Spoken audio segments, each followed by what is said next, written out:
Hello children, welcome to Ablon Public School at home. How are you all? Hope you all are fine at home. Okay children. So in previous class what I told you, what was our topic? So I told you about settlement and the factor influencing choice of a settlement. Okay. Now, in this class, we are going to learn about our part 2 of that is settlement and types of settlement. Okay, children. So, chapter is human settlement, transport and communication. Let's learn about settlement. I told you last day also what is settlement. So, settlements are the places where people build their homes. Okay, these are the places. Okay, children. It can be in village also and in city also.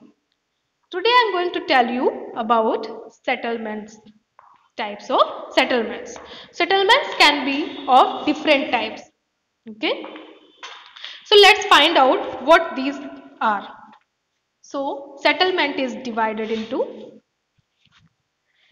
two parts on the basis of duration. On the basis of duration, it can be divided into two parts. First is temporary settlement and second is permanent settlement. Okay children. So settlement which are occupied for a short time are called temporary settlement. Okay children. The people living in deep forest, hot and cold deserts and mountains often dwell in such temporary settlements. They practice hunting, gathering, shifting, cultivation and transhumance. So they, however, more and more settlements, okay, they move one place to another place in their search of food and other things. Okay, that is why they used to temporary settlements. Next is permanent settlement.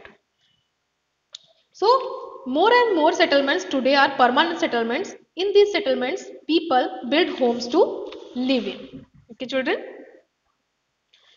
Built by people living in villages, towns or cities.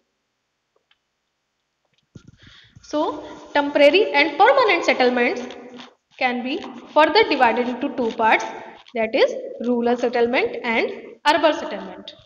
So, rural settlement, they can be, what is rural settlement? So, it is related to village.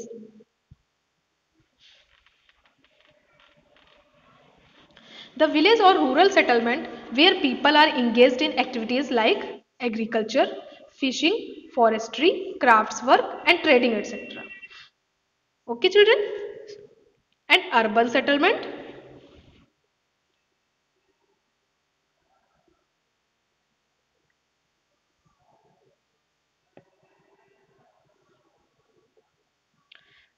They are usually, so rural settlement further divided into two parts. They can be compact or scattered. Okay children? Now look here. Rural settlement include villages where people practice agriculture, trading, fishing, crafts work and forestry, and urban cities include towns and cities where people are engaged in manufacturing, trading and business and all. So compact settlement. Now come on. Rural is divided into compact and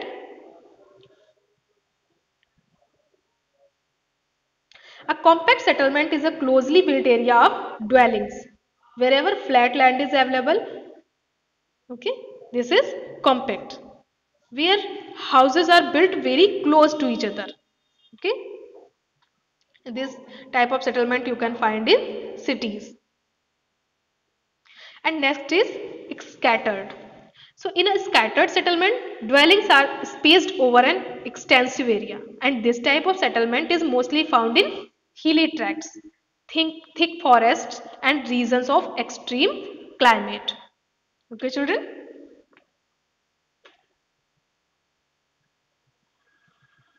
So So in rural areas, people build houses to suit their environment. In regions of heavy rainfall, they have slanting roof. Places where water accumulate in the rainy season, the houses are constructed on a raised platform or stilts. Okay, children.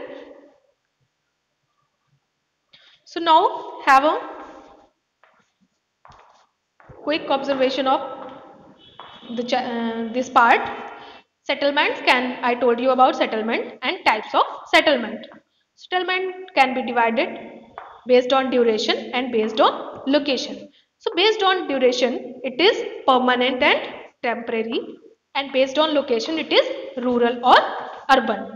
So rural is further divided into compact and scattered.